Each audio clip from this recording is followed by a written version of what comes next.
अस्सलामु अलैकुम वरहमतुल्लाहि वबरकातुहू। आज जो हमारा लेक्चर है that is about the history of the Mendel, how his work was recognised and how his work was not recognised when he was alive.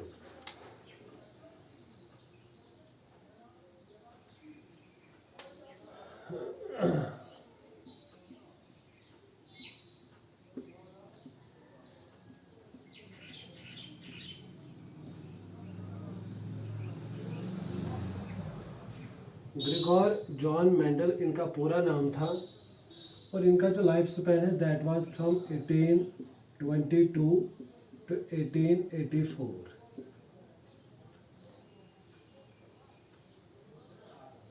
ये जो मेंडल था actually he was born in Silesian Austria in 22 July 1822. Okay, the point is actually the Mendel was born in Silesen, Austria on 22nd of the July 1822.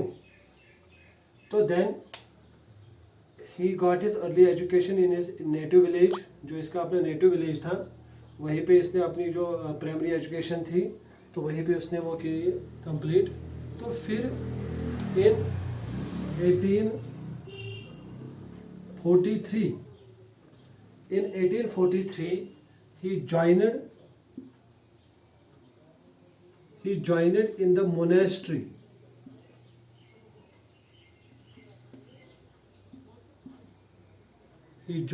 monastery at St. Thomas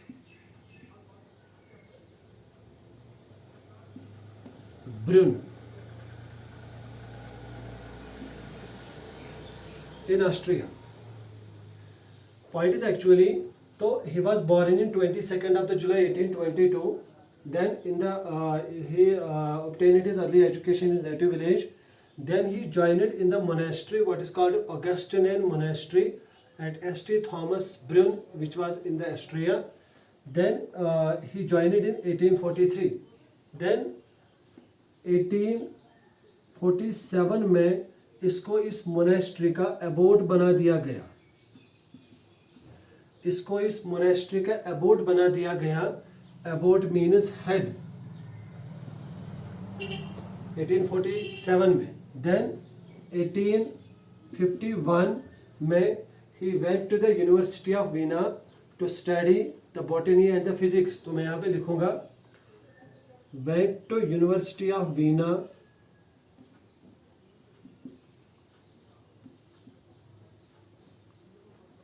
to study botany and physics.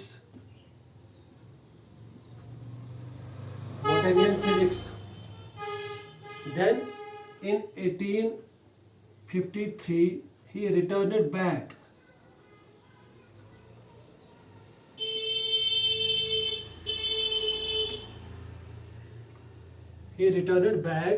And joined in the same monastery as a teacher. So point you note here, in 1853 he returned back and joined in the same monastery. As teacher.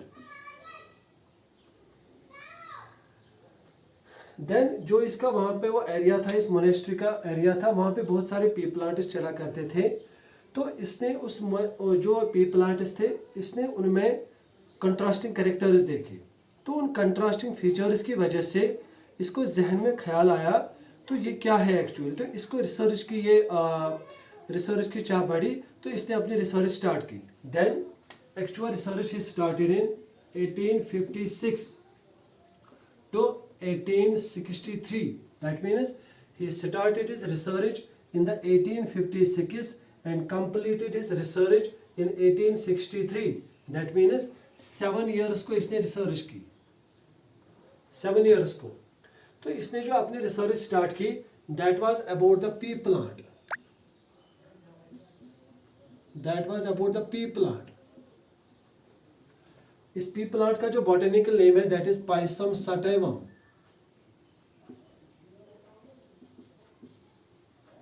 That is Pisum sativum.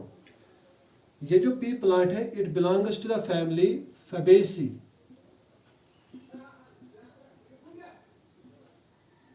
It belongs to family Fabaceae and इसका जो chromosome number है that is 14। इसका जो chromosome number है that is 14। तो ये जो Mendel था इसने रिसर्च स्टार्ट की अपनी पी प्लांट पे। तो उसका जो बॉटेनिकल नेम है, साइंटिफिक नेम जो है उसका दैट इज पाइसम सटाइवम, और फैमिली वो किसके साथ बिलोंग करते हैं दैट इज फैबेसी, और इसका क्रोमोसोम नंबर है 14। इससे पहले भी कुछ साइंटिस्ट्स आ गए थे जिन्होंने यही एक्सपेरिमेंट्स किए थे मगर दे वर नॉट सक्सेसफुल। उनमें एक साइंटिस्ट है that was call Reuter. That was call Reuter. इसने रिसर्च की थी टोबैको प्लांट पे। टोबैको प्लांट पे। तो और एक साइंटिस्ट था गॉस। एक साइंटिस्ट था उसने किया था रिसर्च अबाउट द मेज पे किया था रिसर्च। नहीं, उसने भी पी प्लांट पे ही रिसर्च की थी। पी प्लांट पे ही। तो ये मैं आपको पूरा यहाँ पे क्लियर करूंगा मसला क्या है। इस जॉन मेंडल से पहले भी ये जो हाइब्रिडाइजेशन एक्सपेरिमेंट्स थे इन पे काम किया था कॉलर ने टोबैको प्लांट पे, और गॉस ने किया था पी प्लांट पे ही, और इसके साथ था नाइट भी। नाइट ने भी किया था इसी पी प्लांट पे ही। तो इन साइंटिस्टों ने भी इन हाइब्रिडाइजेशन एक्सपेरिमेंट्स किए थे मगर ये सक्सेसफुल नहीं रहे। तो this John Mendel become successful when he selected a pea plant. What was the reason, तो वो हम बाद में कहेंगे ये क्यों सक्सेसफुल हो गए इस पी प्लांट पे। इससे पहले भी इन्होंने भी काम किया था मगर ये सक्सेसफुल नहीं रहे। तो this is very important point here. तो जब इसने अपनी रिसर्च जब कंप्लीट की 1863 में पी प्लांट पे ही, तो देन 1865 में he presented his research in the, वहाँ पे ऑस्ट्रिया में कुछ मीटिंग्स हुआ करती थी, एनुअल मीटिंग्स। तो उन्हीं में उसने अपनी रिसर्च प्रेजेंट की। देन तो यहाँ पे पॉइंट है presented his research. Then 1866 he published his research under the name of the title of the paper that was Experimentation Plant Hybridization. Experimentation Plant Hybridization. Okay, in a journal which was called Annual Proceedings of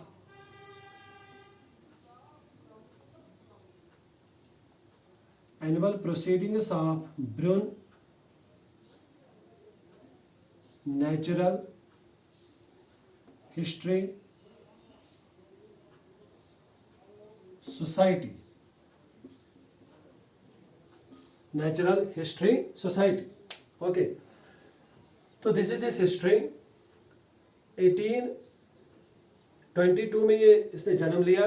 1843 में ही joined in the monastery as a monk, as a priest. 1847 में इसको Abbott बना दिया गया। 1851 में ये university of Vienna चला गया to study botany and physics. 1853 में ये वापस आ गए, returned back and joined as a teacher in the same monastery. 1856 से लेकर 1863 तक इसने अपनी रिसर्च की पी प्लांट पे, दैट मीन 7 ईयर्स। और 1865 में इसने अपनी रिसर्च प्रेजेंट की, और 1866 में एक्सपेरिमेंटेशन प्लांट हाइब्रिडाइजेशन के पेपर के नाम से इसने अपनी रिसर्च जो थी वो पब्लिश की annual proceedings of the ब्रुन natural history society में। देन 1884 में इसकी डेथ हो गई। 1884 में इसकी डेथ हो गई due to the kidney disorder.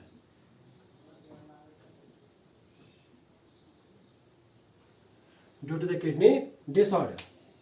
Okay, इसके बाद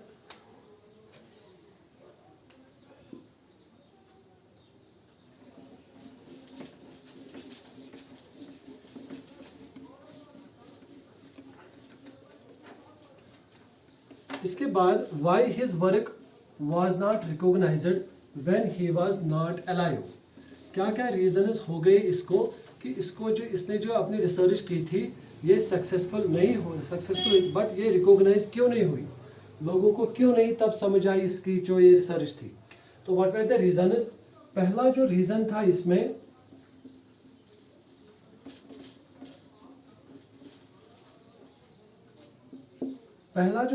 इसमें, कि इसने की थी स्टैटिस्टिकल एनालिसिस।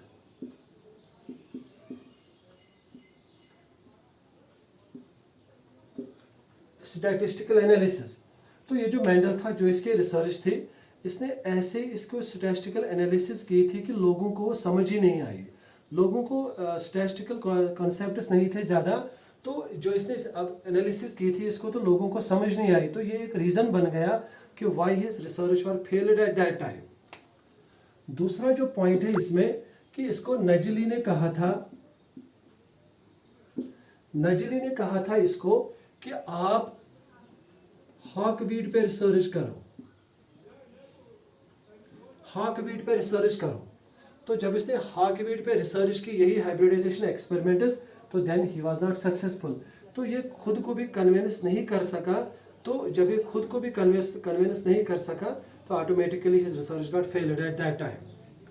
तीसरा जो पॉइंट है, इसकी जो पर्सनैलिटी थी दैट वाज नॉट, इसकी जो पर्सनैलिटी थी उसमें एग्रेसिवनेस ज़्यादा नहीं थी। को ही was not very much aggressive.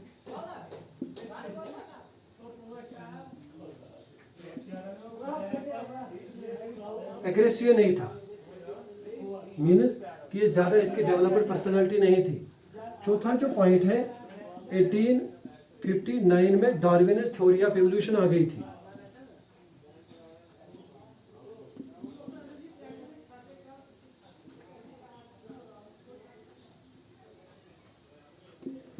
डार्विनिस्ट theory of जो एवोल्यूशन आ गई थी वो 1859 में आ गई। तो लोगों को ऑक्यूपाई हुए थे माइंड इसी डार्विनिस्ट थ्योरी ऑफ, तो चर्चे हो रहे थे हर जगह इसी डार्विनिस्ट थ्योरी ऑफ एवोल्यूशन के। तो जब उन्हीं दिनों में उसी टाइम में फिर ये मेंडल्स लॉज भी आ गए तो लोगों ने ज़्यादा ध्यान नहीं दिया। तो ये भी एक रीज़न बन गया। और एक रीज़न था इसमें दैट वाज वेरी इंपॉर्टेंट कि जो ये जर्नल था annual proceedings of the ब्रुन natural history society, ये ज़्यादा सर्कुलेट नहीं होता था। तो उस ज़्यादा सर्कुलेशन की वजह से ज़्यादा लोगों के पास नहीं पहुंची ये बात। तो उस ये भी एक रीज़न बन गया कि सर्कुलेशन नहीं होती थी ज़्यादा उस जर्नल की।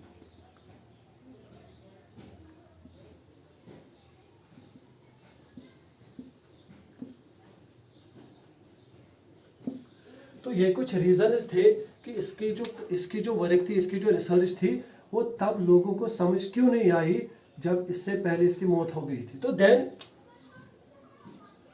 देन फिर क्या हुआ, फिर 1900 में 3 साइंटिस्ट्स आ गए। उन्होंने भी सेम काम किया था जैसे मेंडल ने किया था 34 ईयर्स पहले। तो डिफरेंट साइंटिस्ट्स आ गए थे, जैसे हमारे पास है कार्ल कोरिनस, जैसे हमारे पास है हुगो डी वेरीज, जैसे हमारे पास है Carl Correns, Hugo de Vries of the Netherland. इसने जो कार्ल कोरिनस ने अपनी रिसर्च की थी that was about the pea plant, maize पे इसने की थी। तो हुगो डी वेरीज ने की थी इवनिंग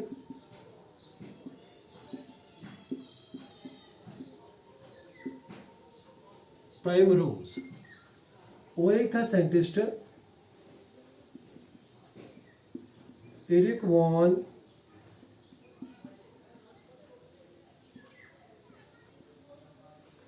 टिस्टरमैक साइसन एग। तो ये जो साइंटिस्ट था इसने फ्लावरिंग प्लांट्स पे काम किया था।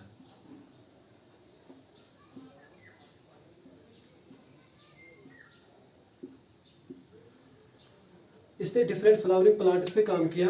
तो कार्ल कोरिनस ने मेज पे की काम, हुगो डी वेरीज ने इवनिंग प्राइम रोज पे काम किया, और एरिक वॉन टिस्टरमैक साइसन एग ने फ्लावरिंग प्लांट्स पे काम किया। तो इनको भी सेम रिजल्ट्स आ गए जो मेंडल को 34 ईयर्स पहले आ गए थे। तो ये जो ये कार्ल कोरिनस है यही वो साइंटिस्ट है जिसने रिपब्लिश की, जो मेंडल की जो वर्क थी वो रिपब्लिश की। एक जर्नल था, एक मोस्ट सर्कुलेटेड जर्नल जिसका नाम था फ्लोरा। फ्लोरा 1901 में इसने जो इसका काम था वो रिपब्लिश किया। जब वो रिपब्लिश किया तो फिर लोगों को पता चला गया, तो then he was honoured with the title father of the genetics. तो मेंडल को हम कहते हैं father of genetics. Why? Because he gave us the laws of the inheritance. तो लॉज ऑफ द इनहेरिटेंस में हमारे पास आते हैं laws of inheritance. Laws of inheritance में हमें आते हैं लॉ ऑफ सेग्रीगेशन और लॉ ऑफ इंडिपेंडेंट असॉर्टमेंट।